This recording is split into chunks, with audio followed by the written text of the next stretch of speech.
Like many countries, South Africa has been battling with the infiltration of drugs into every layer of society. Numerous interventions have failed to beat back the scourge, but here's a thought. What if we decriminalized the use and possession of drugs? That's what Portugal did 18 years ago and reduced addiction, overdoses, HIV infection, and drug-related crime. John Webb reports. The Philippine leader has faced harsh criticism for launching a bloody drug war in his country. Orders to his people and his police: kill them, make my day. 7,000 people killed in the Philippines drug war. In the Philippines, in Southeast Asia, the war on drugs has been taken to the extreme. Drugs are described as an evil and a scourge to society. And so the response to evil is to make it a criminal activity. There's a drugs battle happening in South Africa too. Our version, though, is less brazen, less violent, but no less controversial.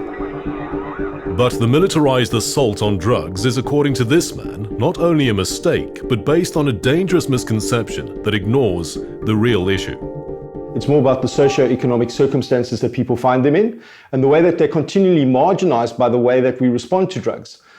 Through things like criminalization, through trying to impose a set of moral standards upon people and making an assumption that all people who use drugs are going to be involved in criminal activity and are bad people, which is just simply not true.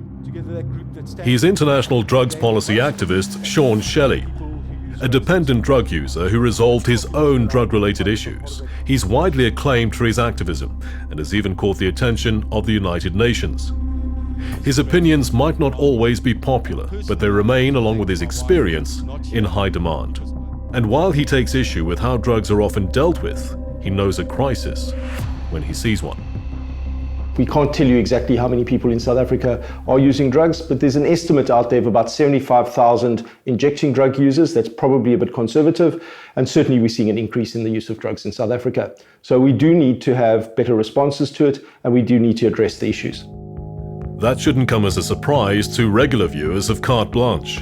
Over the years, we've plumbed the depths of addiction and been close-quarter witnesses to the turmoil it's capable of. Are you not scared about sharing blood? See, when you seek, Mom, you don't think about it. From the darkened corners of Tshwane, where the grip of 𝗀𝗵𝗶𝘀 has driven addicts into the potentially deadly sharing of blood, to the back streets of Durban, where cheap drugs are drawing the desperate from other parts of the country. In these instances and others like them, the response of the state, of the police, is generally the promise of another crackdown.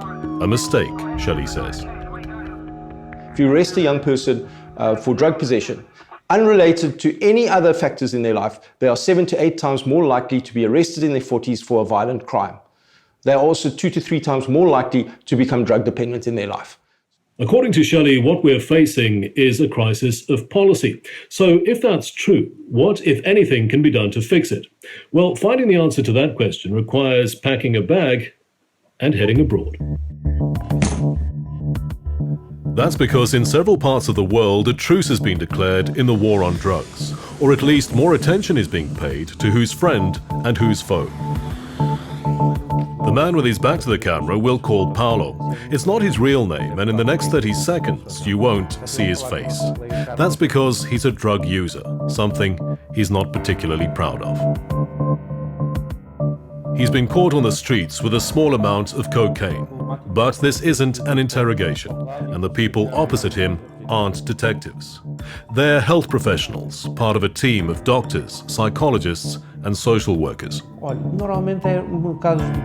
These are the officers of what's known as the Commission for the Dissuasion of Drug Abuse in Lisbon, Portugal.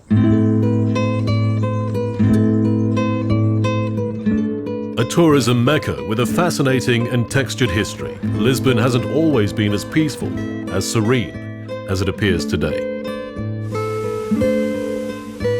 It's one of Europe's grittiest capitals. Not exactly seedy, but this is a city that has been through some rough times, from earthquakes to conquests and economic collapse. But in the 80s and 90s, it faced a challenge that threatened the very fabric of society.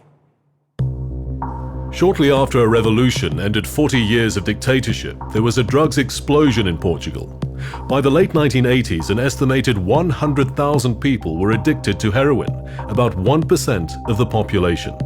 Other substances flourished too, and it's said that at the time, everyone knew someone on drugs. And I remember from the group of students with whom I used to have this, we were 10 close friends. 5 of them died from drug-related problems.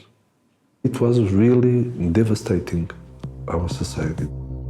Like many in Portugal, Dr. 𝗀𝗵𝗶𝗴𝗶 carries a personal burden from Portugal's drugs epidemic, and it's left him with an unusual take on their impact. My approach to my daughter, 14 years old, is people will tell you that drugs are bad, are dangerous. No, drugs are good. They are so good that they are dangerous because they are so good that they may become the center of your life. If it sounds eccentric, consider this. 𝗀𝗵𝗶𝗴𝗶 is one of the architects of what is arguably the most effective drug policy in the world. Adopted in 2001, it's seen severe addiction rates plummet, falling by more than 50% in the first 10 years. Its drug-induced death rate is 5 times lower than the European average. Go in search, and you'll find signs of the policy in action. We provided 85,000 of these. Here, users queue for clean needles. It's a van operated by an NGO in partnership with the state.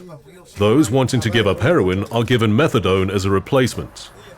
2 of these vans service hundreds of people across Lisbon each day, beneficiaries of a policy that has decriminalized all personal drug use, from cannabis to heroin and everything in between.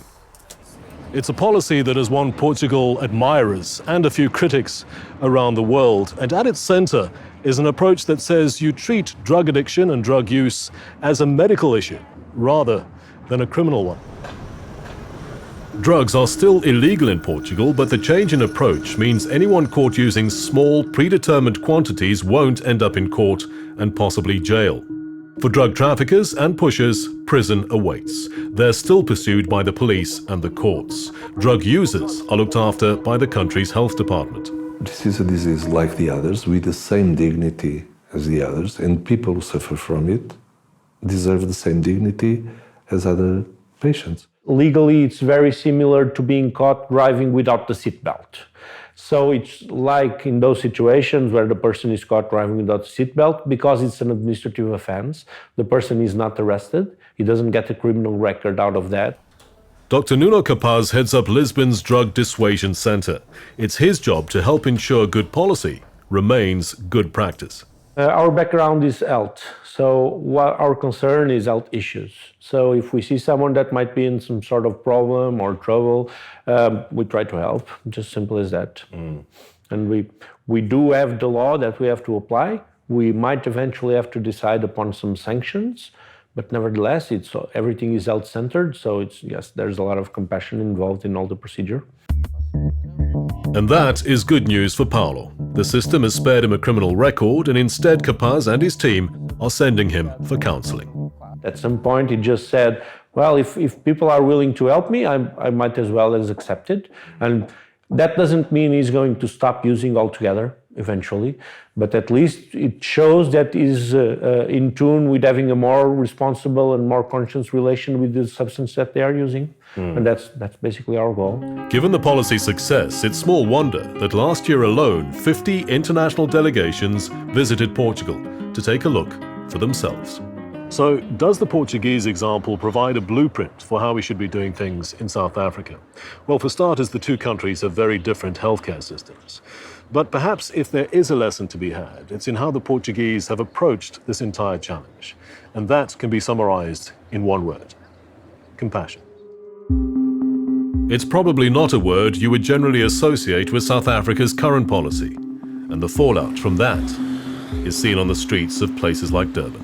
You think about to steal, how you go, because you want a quick money to support your habits. Do you think that if there is a blueprint, something that could be applied in South Africa, for example, it might be the humane approach? That would be a good departure point. It is, and decriminalizing it's copyable everywhere in the world. When you get to the sanctions part, you remove the criminal sanctions. You leave the financial fine, you leave the community service, but you remove the jail sentence, you remove the criminal record, and that's decriminalizing. That's copyable everywhere in the world. It will not bring results, extraordinary results right away, but at least it will reduce the stigma associated with the usage of drugs. We've been so brainwashed and so led to believe that, that free availability of drugs will cause chaos. Unless we actually see it for our own eyes, it's difficult to believe. No matter what the data is, you need to see the stories. You need to understand the impacts of people and the direct impact on their lives.